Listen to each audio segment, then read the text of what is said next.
Hey, this is Meet Me for Coffee. A very awesome band is about to take stage, and they got an amazing record ready to come out on June the 3rd. It's called Venomous Anonymous. They're called the Cruel Intentions. They got the bass player Mats here. How's it going, man? I'm good. How are you doing? Good, brother. I know you're across the ocean in Norway, and the show's called Meet Me for Coffee. Right now, it's around 3 o'clock in the afternoon here in Toronto, Ontario, Canada. I got my coffee. I drink it black. Do you drink coffee at all? Yeah, How do you but take it? not now because it's nine Yeah, o'clock in the evening. I'll take it black as well. Super awesome. black, strong as possible. So you're the bass player of the Cruel Intentions. I see you play the Fender. What do you love so much about Fender? I have two Fender Jazz basses myself, but that particular model you're playing, what intrigues you to play that model yourself? So I got the Fender Aerodyne, Mhm. and I love it. Thin, easy to play, great neck, great sound. Yeah. Sound is probably what I was going for first, but also, I mean, it looks really, really good. So I love the look of it. When you play a bass and you find something you like, do you look for a thin neck, or what kind of comfort do you prefer on your fret hand? Yeah, a thin neck and a thin body as well, just like the Aerodyne. That's awesome. And also, I tried a Thunderbird before, but it's super heavy, Yeah, clunky. tilts to the wrong side. But it looks good. I mean, those are great as well. But I've been sticking with the Aerodyne last couple of 7, 8 years or something. I think there's a saying: just because it looks good does not mean it feels good. Yeah, Playing those big clunky basses on stage, it looks cool, like an Ibanez, a Destroyer, or something like that, which is one of yeah, my yeah. favorite basses. But I cannot go on stage with that thing. I screw up way too much because I'm just not used to it, and it's not really modeled to just sit there and play for me, at least. No, I 100% agree because it's so you have to. I mean, you have to really learn to play it and look cool at the same time. Otherwise, you have to too high, that it's easy to play. We're gonna have it really low, so low action. And I mean, some people probably use them for 20 years to get used to it. So like, I couldn't do it. Yeah, and you absolutely need strap locks as well with that thing, because there's no way that Oh thing's yeah. not flying off you. So you're from Norway. The music scene in Norway, how does it compare to other places? Say you've played Los Angeles as well, right? No, I've never played there. No. Well, let's compare it. Like, how's the scene, the music scene in Norway? Like, is Norway like a big bustling music industry out there, or? No, it's. I mean, there's rock and roll here, but it's not like in Sweden. I am Swedish. I'm from Sweden, but I've been living here 10, 12 years. So compared to Sweden, it's getting there. But Sweden is way better. More Yeah, bands and live scene and everything. yeah, Sweden's great. Evergrace from there, Soil Work, Oh all yeah. these awesome bands, and there is Bjorn Strid, the singer of Soil Work. That guy speaks better Mm. English than I do. I don't know how, but That's a cool guy. yeah, he really is. Definitely an amazing singer, and he really set a standard, and something to try to live up to. It's amazing seeing him live. There's a whole new music industry in front of us right now. Everything's pretty much going well, is digital. It's not like 30 years ago where you could just like sell a record and get paid for it. Here in North America, people don't really buy records as much as they used to, and I believe it's all in playing live, publishing, and strategic placement. Your song "Borderline Crazy," among others, have been placed in shows. How much does that help the band uh, get the word out? Huge amounts. The three songs in Peacemaker is, I mean, it's been really, we noted it straight away. It's like perfect. Absolutely. Couldn't be better timing for the new record. Yeah, so that's coming out June the 3rd. It's called Venomous Anonymous, up on Spotify. There are 2 singles, Repercussion, Sunrise Over Sunset. And there's another single dropping the video, I believe, this coming Monday. That'd be what was the 25th, right? 25th. Yes. Yeah. What's that one called? That's Kerosene. Yeah. Third single. Yeah. It's one of my favorites from the album, and really, really nice music video with a lot of firework. It's awesome. Why is it one of your favorites? It's really punkish and melodic at the same time. Cool.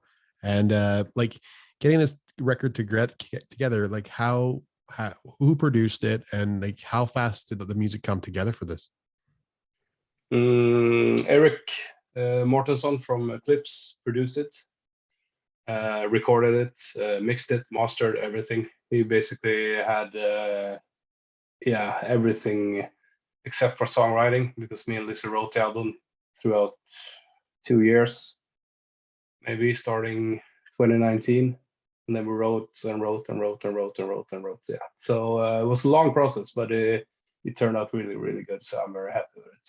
Now, your singer Lizzy she's in Los Angeles, right? No, he is here in Oslo as well. Yeah. So how'd you guys all meet at the beginning of all this? Like, how'd you get involved with the Cruel Intentions? And it was me and Lizzy who started the band back in 2015, just for fun. We needed something to do, so we started a rock band, and no plans whatsoever. Just released Borderline Crazy as the first single, and that's a song Lizzy wrote years and years ago, probably in 2012 or something. She had written the basis, and I did arrangements, and we wrote it together with the guitarist, recorded it, and just released it with a music video. And it really took off from the get-go, because we had it like tracks of the week in Classic Rock magazine and Bad Mouth, and all the big sites were like on it straight away as the first single. So that was cool, like Lizzy's comeback or whatever. So there's obviously plans beyond releasing this record, right? You guys are going to tour at least, or? Yeah, we have a couple of gigs coming up. We got Finland on next Saturday, the 29th. We're going to play on the Rocks, and then we do Gothenburg with Eclipse on May, first weekend in May. Gig with Hawker Superstar here in Oslo, 21st of May, and then we do Wild Fest in Belgium, which is a really cool festival. We've got a couple of other cool bands like Crazy Licks and Wild Ass and Kicking Valentina from the States. Interesting. Like what still keeps you going? Releasing music and what keeps the fire burning for you? It's fun. It is fun, eh? That's we like, when we started, it was supposed to be fun, and we said let's do this until it's not fun anymore. So but we really, I mean, it's so much work with everything, songwriting and the social media and the booking, and because I do everything myself. Now we got a record label that helps out a lot, but it's still like, I mean, I have a regular job as well, 100%. So yeah, sometimes it's rough, but I mean, I get so much happiness out of it, and playing music. I love to write music and play. So, and it's pretty cool that in the fact that until it's not anymore. Yeah, I mean, it's pretty cool that in the fact that like you have a friend, who you started this thing with, and you guys can still have fun doing it. I feel like that's the same theme as like almost all the bands I've interviewed in the last like month. Like they're with their friends and they still have fun. There's one thing that really intrigues me about being a band in Europe. A lot of these countries, they're all connected, so it must be easier to book a gig to go somewhere. So how far of a drive is Finland for you to go to that specific spot? The driving, I don't know, but we would take a flight for 1.5 hours or something, and then we're in Helsinki, and then we do a gig, and then we fly back home. Oh And wow, then Gothenburg is, what is it, 4 hours from Oslo to Gothenburg. So just drive, play the show, get drunk, drive home. that's That's it. incredible. Yeah. And there's a lot of breweries to sample there, isn't there? Oh yeah. Not as much as in America and Canada, but there's a lot of new breweries popping up and a lot of good beer. You said you grew up in Sweden, right? Yeah. What was your inspiration to pick up the bass? Yeah, I think it was. I did not pick up the bass because I started as a drummer. Okay. So I started playing drums because my brother got a drum kit and he sucked, and I tried it and I got it, and just continued to play drums. And then I picked up guitar. That was cooler, obviously. So just playing guitars for fun. And then when we started the Crue Intentions, I picked up the bass for the first time because we didn't have a bass player, but we had a guitarist and a singer who played guitar. So we needed a drummer and a bassist. So I got the bass duty. Yeah, the bass is the best instrument, man. I don't know, like people can rip on guitars and stuff like that, but there's no one, the bass does matter in the ensemble of the whole record or the whole live performance. Like that's what makes it, along with the drums. And um, what kind of cab you playing through? What are some of the effects that you use or pedals you use? Right now, I'm just using this guy here. Oh, Dark Glass Alpha Omega. Yeah, just that straight in, 2 chords, and that's it. That's awesome. No more cabs, no more carrying, just a little bag with all my things. Yeah, tuner and wireless and all that. I'm not at all into gear. I have no gear. That's awesome though. Like that, it's got to keep it simple, right? Like it's I have the B7K, I believe, the dark glass pedal, and I Oh love yeah, it. I mean, I just want to try the actual head, but I want a smaller amp too, right? I have like the not the stack. I have like the Ampeg 410 and like the 810 and whatever.